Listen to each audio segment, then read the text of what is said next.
Hi everyone, Charlotte again. So, I apologise if I'm looking a little bit here and there today. My wonderful new husband, he's not my new husband, he's been my husband for 7 years. My wonderful husband even bought me a new camera setup. So, you know when you're like making sure everything's doing what it's meant to be doing and it's recording and that you can hear me on my microphone and all of that. So I apologise if I'm a little bit, but I've got to get used to it. So yesterday I did a video on what I did and what I changed to get pregnant and stay pregnant. So that was a lot on mindset, on myself, on my self-belief, on my self-love, and all of those things. So what I wanted to talk about today was the feeling of guilt and the feeling of shame, and almost try and talk about us stopping shaming ourselves and stopping us having those beliefs about ourselves, because the mind believes what we tell it. So if we're telling ourselves that it's our fault that we're not getting pregnant, that we're in our relationship and we don't deserve to be, that person's going to leave us and they deserve better than us, and all of those things, we end up then starting to believe that ourselves. So we're telling ourselves all those things. And the biggest thing for me that I told myself was that I was a failure. And I really started to believe that. And it wasn't only then just for my fertility, because your mind won't, you know, even if I'm telling myself I'm a failure because I can't get pregnant, your mind doesn't have the ability to separate that. Your mind just hears I'm a failure, I'm a failure, I'm a failure, and does that in general. So you could have the best job, you could be the most amazing person at your job, you could be the best cook, you could be like have like the best of everything, be the best person possible, like do everything for everyone else. You could be like the most holy, you know, perfect person in the world, but your mind won't think that you're a failure in one part. It will just like blank it. So it will tell you that you're a failure in everything that you're doing. So that was the biggest thing for me, that I constantly told myself that I was a failure. And then it started to have an impact on work, a massive, huge impact on my mindset. I didn't enjoy anything anymore. I didn't enjoy going anywhere. I didn't enjoy being around anybody. And that wasn't down to them, that was me. When I went to work, I couldn't be bothered. I wasn't motivated, which isn't like me. If you know me, you know I'm a very motivated person. I'm very much a proactive person, get up and get on with it. So it was one of the things that bothered me with that. It bothered me with my weight, because I'd started to take certain medication after a while to try and get me pregnant. So I took Clomid and I took a few other things, and that started to impact my weight. And I'll be honest, it wasn't just the medication, it was me and the relationship I had with myself. So I didn't like myself, certainly didn't love myself, and I couldn't understand why anybody else loved me. And it started to show in everything I did. So I put weight on. I didn't care about my appearance, and I don't mean just as in like today I've got rained on, so I'll just scrape my hair back and I'm okay with that.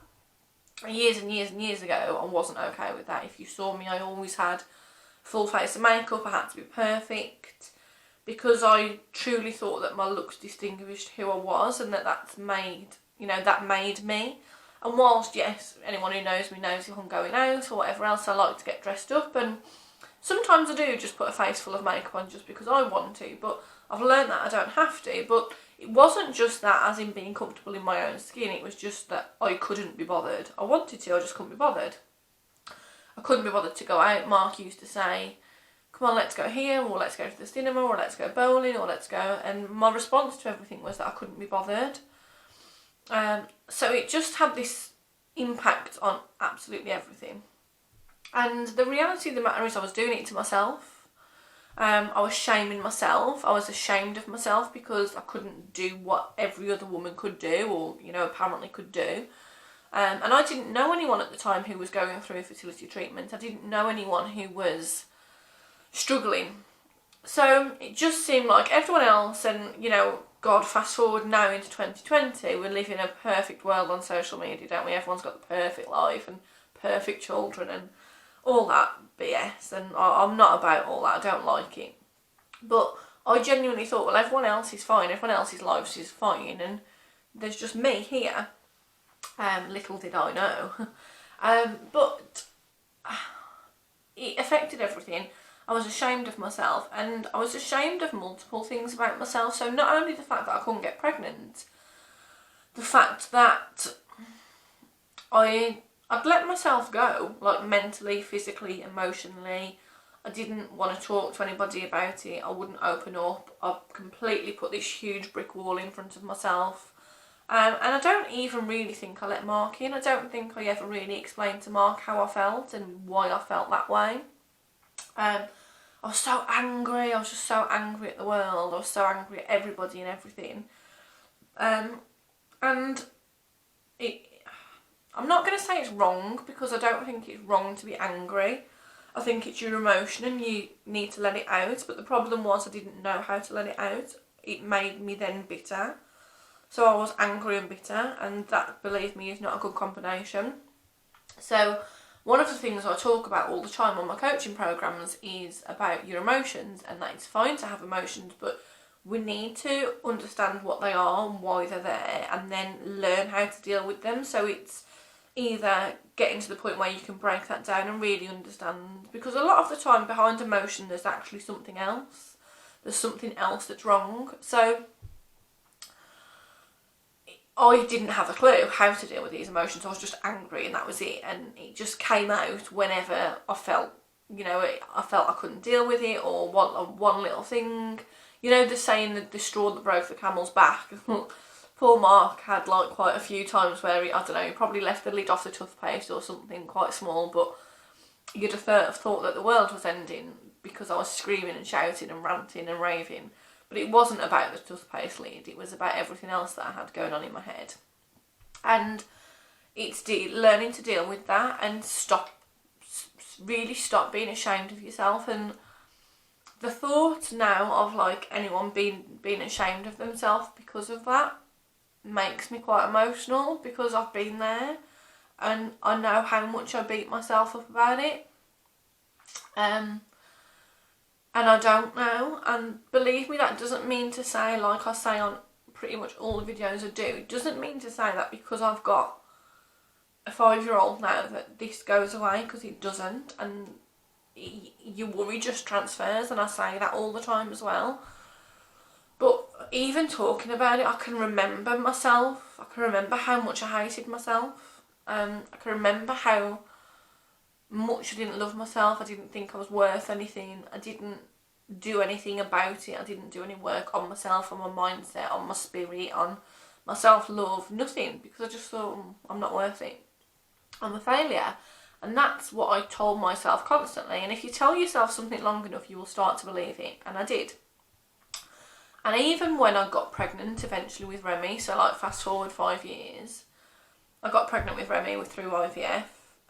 Obviously our first one failed, second one worked, and of course we were over the moon that it worked.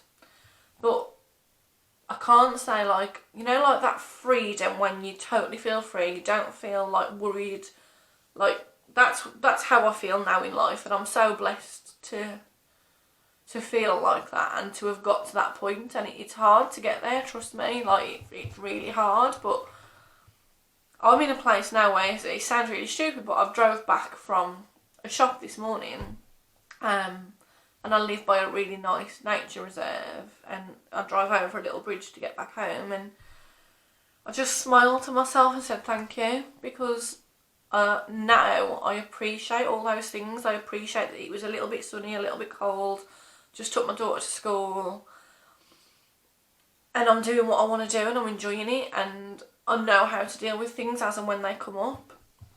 God, I was so angry. I'd have been like, oh, so what? Like, if someone had said to me, oh, isn't it a nice day? I'd have been like, yeah, it's cold. Or, oh, yeah, great. How pretty is that?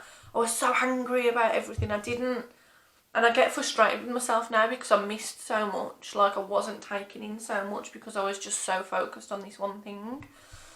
So like I was saying, if you tell yourself something long enough, you will believe it. I got pregnant. I wasn't free to enjoy it. I didn't have the freedom and the feeling that I do now. And I totally get that. I was stressed, I was worried to death, I was convinced I was going to do something wrong. What if I ate something wrong? So I can't say I relaxed through my pregnancy, but over that time I started more with the self-care, like I said on yesterday's video about the acupuncture and massage and hypnotherapy. So it was starting to get better. But even coming down to me going into labour, I never once ever had one contraction. Never. Didn't have any Braxton Hicks, we might have to go to hospital, we might not. No, never. I went for like my appointments just before Remy was due, and the midwives were like, nah, no sign at all. You're going to have to be started. That didn't go to plan. Long story short, and I will talk more in depth one day about my birth. I will warn you, I will probably cry like a baby myself. But my birth didn't go to plan, and I ended up having a very dramatic cesarean. Again, guess what I felt like? A failure, because I couldn't get pregnant. Before I hadn't been able to stay pregnant. Now I'd stayed pregnant, but I had bleeds, so I had to have suppositories to keep everything where it was. And then I couldn't even give birth on my own.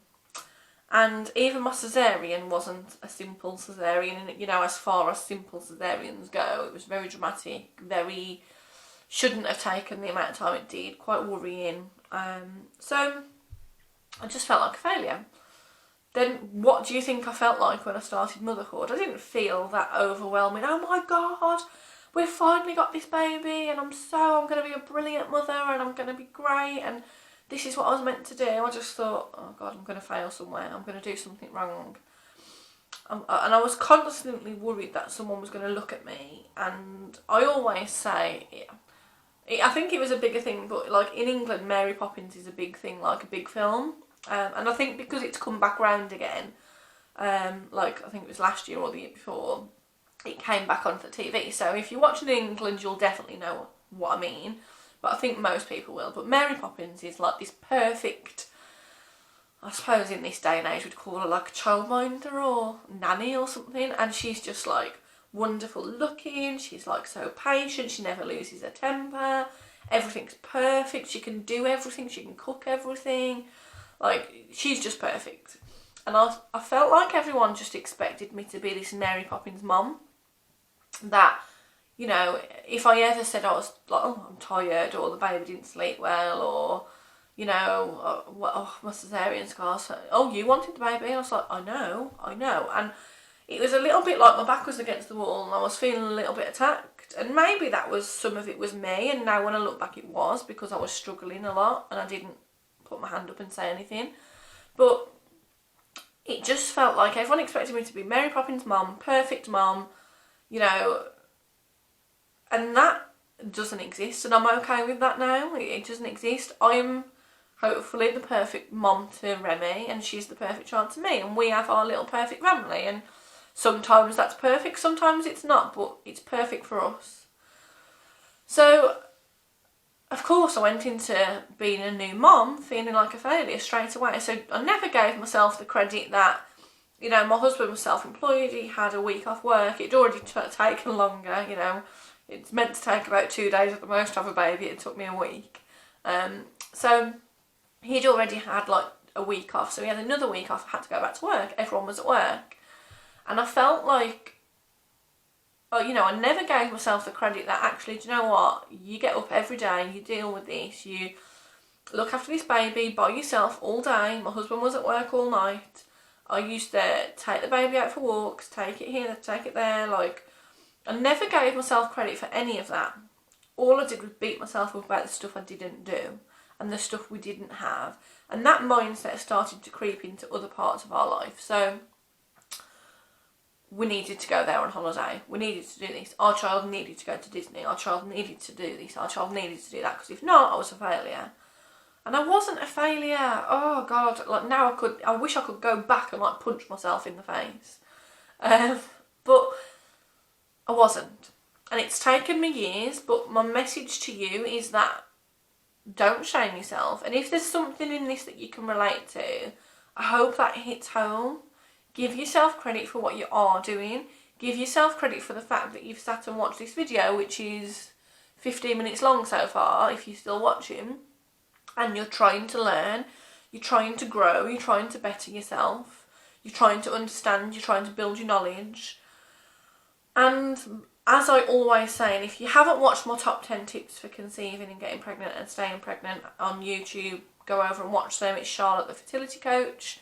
And there's also some stuff about me on there, my story. I will warn you, I do cry when I'm talking about my story. It's something, that's why I'm a fertility coach, because it's in my heart.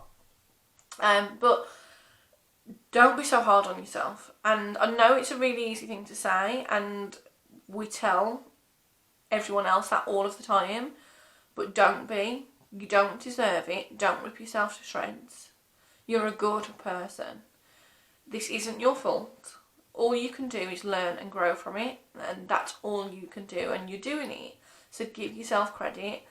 Don't start telling yourself that you're a failure in one part of your life, because your brain doesn't know how to distinguish that, and you will start to feel like that in everything. So really start to think about what you're talking and what you're telling yourself, because it's all over, it's everywhere.